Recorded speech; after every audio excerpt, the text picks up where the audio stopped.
Hi, my name is Lisa Hirsh-Wax. I'm an educational consultant and I'm here to talk to you about tips and tricks for dealing with the terrible twos. One of the things that parents often ask me is, what is a timeout and how do I use it?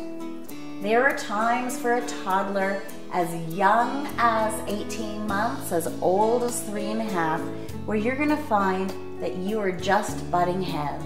Most typically, it's that your child wants something and they can't have it at that moment. How do you deal with the consequence of bad behavior? Maybe they've kicked another child. Maybe they've thrown their glass of milk against the wall. Whatever it is, you want to remove your child from the situation by giving them a timeout. But what is a timeout? A timeout is literally that. A timeout for your child to think about whatever it is that's just happened. You can't just say, that's it. This is a timeout. You actually need to give your child the reason for why they are going to wherever they are going to have their timeout. So let's say your child did throw that glass of milk against the wall. You want to say to your child, it's not okay to throw the milk against the wall. I need your help to clean up and say sorry. But I want you to think about how you could do that by yourself.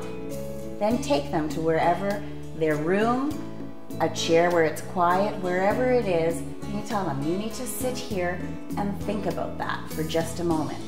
If they're really young as 18 months, and you're dealing with something as simple as them kicking, biting, hitting, throwing things, you say, sit here, it's a timeout. Think about no biting. Biting hurts.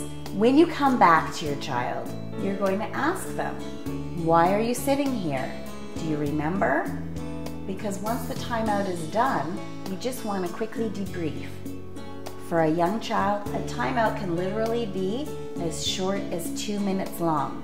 For an older child, it may need 5 or 10 minutes for them to be able to calm down enough to be able to talk to you. A timeout is not meant as a huge, long punishment.